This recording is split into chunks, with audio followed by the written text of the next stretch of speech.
Hello. My name's Pete, and today we're going to be reading Psychotherapy, Purpose, Process and Practice, an extension of the Principles of A Course in Miracles. And we're up to chapter 2, and chapter 2 is Process of psychotherapy, and we're up to part 7, the ideal patient-therapist relationship. Who then is the therapist and who is the patient? In the end, everyone is both. Who needs healing must heal. Physician, heal thyself. Who else is there to heal? And who else is in need of healing? Each patient who comes to a therapist offers him a chance to heal himself. He is therefore his therapist. And every therapist must learn to heal from each patient who comes to him. He thus becomes his patient. God does not know of separation. What he knows is only that he has one Son. His knowledge is reflected in the ideal patient-therapist relationship. God comes to him who calls, and in him he recognizes himself. Think carefully, teacher and therapist, for whom you pray, and who is in need of healing. For therapy is prayer, and healing is its aim and its result. What is prayer except the joining of minds in a relationship which Christ can enter? This is his home into which psychotherapy invites him. What is symptom cure when another is always there to choose? But once Christ enters in, what choice is there except to have him stay? There is no need for more than this, for it is everything. Healing is here, and happiness and peace. These are the, quote, symptoms of the ideal patient-therapist relationship, replacing those with which the patient came to ask for help.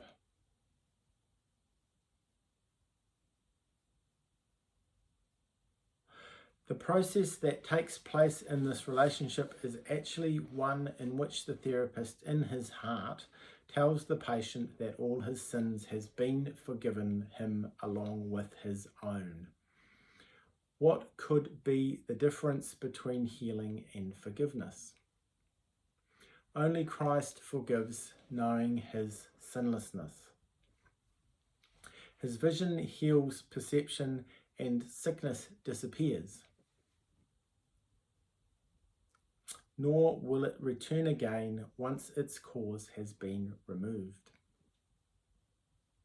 This, however, needs the help of a very advanced therapist capable of joining with the patient in a holy relationship in which all sense of separation finally is overcome. For this, one thing and one thing only is required. The therapist in no way confuses himself with God. All, quote, unhealed healers make this fundamental confusion in one form or another because they must regard themselves as self-created rather than God-created. This confusion is rarely, if ever, in awareness, or the unhealed healer would instantly become a teacher of God, devoting his life to the function of true healing. Before he reached this point, he thought he was in charge of the therapeutic process and was therefore responsible for its outcome. His patient's errors thus became his own failures, and guilt became the cover, dark and strong, for what should be the holiness of Christ. Guilt is inevitable in those who use their judgment in making their decisions. Guilt is impossible in those through whom the Holy Spirit speaks. The passing of guilt is the true aim of therapy and the obvious aim of forgiveness. In this, their oneness can clearly be seen.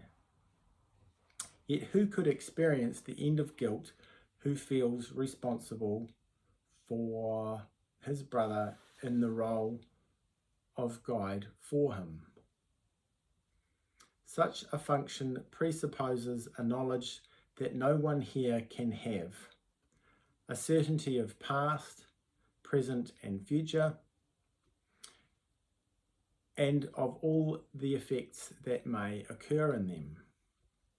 Only from this omniscient point of view would such a role be possible. Yet no perception is omniscient, nor is the tiny self of one alone against the universe able to assume he has such wisdom except in madness. That many therapists are mad is obvious. No unhealed teacher can be wholly sane. No unhealed healer can be wholly sane. Yet it is as insane not to accept a function God has given you as to invent one he has not. The advanced therapist in no way can ever doubt the power that is in him. Nor does he doubt its source. He understands all power on earth and heaven belongs to him because of who he is. And he is this because of his Creator, whose love is in him and who cannot fail. Think what this means. He has the gifts of God himself to give away. His patients are God's saints who call upon his sanctity to make it theirs. And as he gives it to them, they behold Christ's shining face as it looks back at them. The insane, thinking they are God, are not afraid to offer weakness to God's Son. But what they see in him because of this, they fear indeed.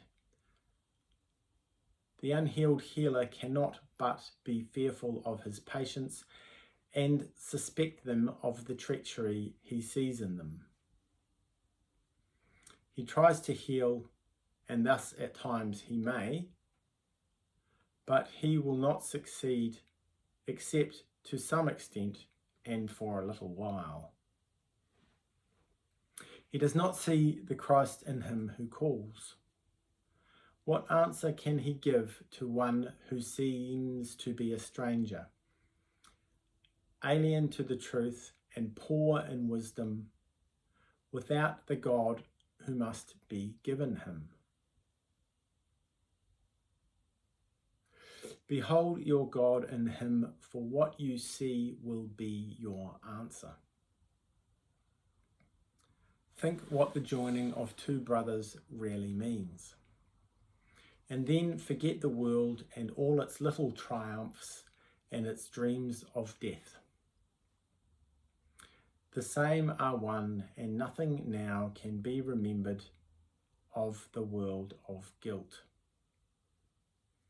The room becomes a temple, and the streets a stream of stars that brush lightly past all sickly dreams.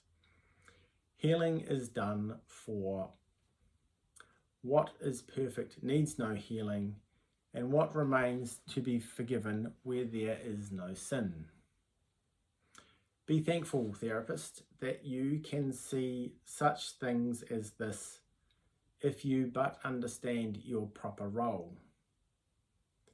But if you fail in this, you have denied that God created you, and so you will not know you are his son. Who is your brother now? What saint can come to take you home with him? You lost the way, and can you now expect to see in him an answer that you have refused to give? Heal and be healed. There is no other choice of pathways that can ever lead to peace. Oh, let your patient in, for he has come to you from God. It is not his holiness enough to wake your memory of him. All right, thank you. That's the end of that one for the day, and I'll see you tomorrow. We're on to chapter 3 tomorrow.